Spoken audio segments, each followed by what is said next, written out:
Et les voilà qui s'élancent pour la troisième, le prix Frédéric Delagrange, la première des 4 listed de cette grande semaine, avec tout de suite aux avant-postes Brigantin qui a pris un très bon départ avec Tingley également. Tingley qui s'installe en tête, Brigantin est deuxième, dépassé néanmoins maintenant par Celtic Celeb, avec en dedans Marsetti qui est en quatrième position avec le numéro 3, Royal Bengali qui est cinquième, le numéro 6, Royal Menanti est un peu plus loin avec Ensaya, et c'est le 4 Crosswind qui ferme la marche.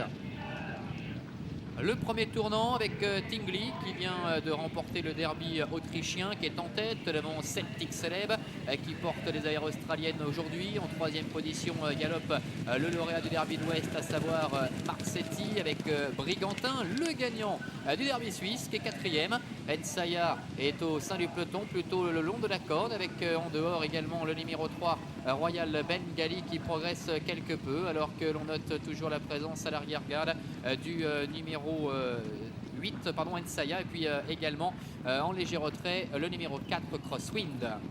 Le milieu de la ligne en face avec Tingley qui mène la danse. Le rythme est pas très régulier mais pas très soutenu pour le moment, avec en deuxième position Royal Bengali.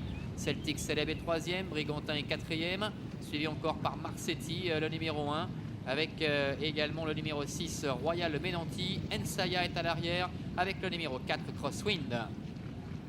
Bout de la ligne en face, train qui est assez modéré maintenant avec Tingley toujours qui contrôle la situation, numéro 7 avec Gaëtan Mazur, avec une petite longueur d'avance sur Royal Bengali. Celtic Celeb est troisième à la corde avec Brigantin numéro 5 qui est à ses côtés. Le long de la corde également, Marsetti est sur une troisième ligne avec à son extérieur Royal Menanti, alors que le 8 Ensaya ferme la marche avec le numéro 4 Crosswind. Sortie du tournant, tête et corde pour Tingley, avec Royal Bengali, Michael Barzalona qui vient assez librement. Celtic Celeb qui est très monté au bras, le favori qui est en troisième position, réveillé par Gérald de Mossé.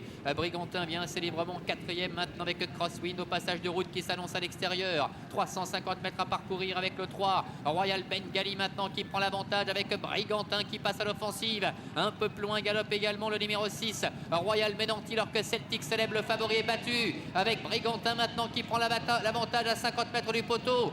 Brigantin, le numéro 5 qui va s'imposer sûrement devant le 6 Royal Menanti. C'est Royal Bengali qui termine troisième. La quatrième place en net retrait pour le numéro 4 Crosswind.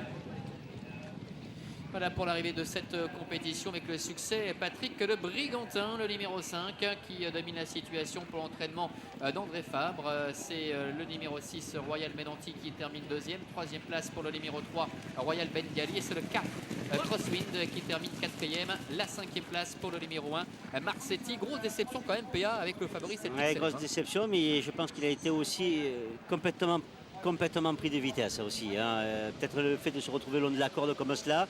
Gérald Mossé n'a pas pu le lancer quand il voulait, certainement. C'est pour ça qu'après, il a essayé. On l'a vu, c'est le premier qui a demandé.